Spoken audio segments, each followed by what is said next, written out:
राजधानी दिल्लीत झालेल्या स्फोटाचं महत्त्वाचं सीसीटीव्ही फुटेज हाती आलेलं आहे। दिल्लीमध्ये स्फोट झाला आणि त्याच्यानंतर प्रचंड गदारोळ माजला आणि याच स्फोटाचं आता एक महत्त्वाचं सीसीटीव्ही फुटेज हाती आलेलं आहे। ही ती दृश्य आपण बघतोय।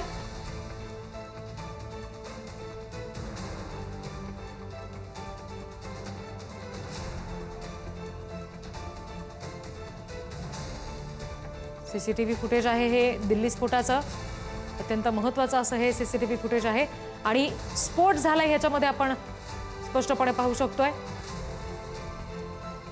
अत्यंत महत्त्वाचं असं हे सीसीटीव्ही फुटेज।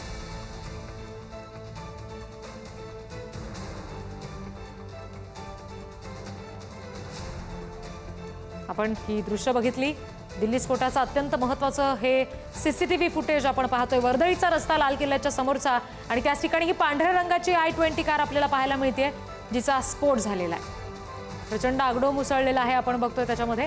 आणखी तपशील घेऊयात प्रतिनिधी शिवाजी काळे यांच्याकडून। शिवाजी, मी बोलते अगदीच या सगळ्या प्रकरणातील नवीन धागेदोरे आता समोर येताना पाहायला मिळतात आणि हे जे प्रकरण आहे याचा तपास अत्यंत वेगाने सुरू असल्याचं पाहायला मिळतंय। एकंदरीत जर पाहिलं गेलं तर या प्रकरणामधील अनेक सीसीटीव्ही फुटेज आतापर्यंत समोर आले आहेत।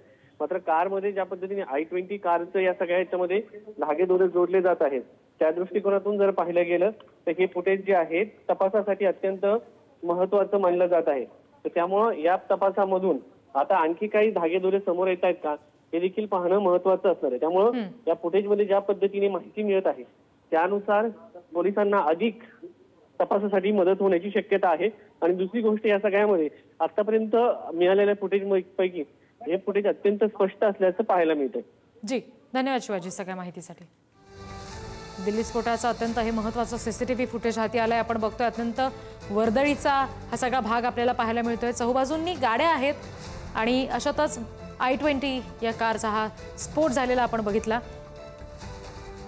अनेक नवनवीन सीसीटीव्ही फुटेज सगळ्या दरम्यान समोर येतात आणि पुढारी न्यूजवर आता सध्या आपण लाल किल्ल्याच्या समोरच्या रस्त्यावर असलेल्या रस्त्यावर जिथं स्फोट झाला ज्या क्षणाला स्फोट झाला तेव्हाची ही दृश्य आपण पाहू शकतोय। प्रचंड मोठा आगडोम त्यानंतर उसळलेला आहे ही दृश्य आपण पाहतोय। पांढऱ्या रंगाची ही कार आपल्याला पाहायला मिळते जिचा स्फोट झाला। या स्फोटानंतर तिथलं सीसीटीव्ही सुद्धा बंद झाल्याचं आपण बघतोय। क्षणार्धात सगळे सीसीटीव्ही बंद झाले।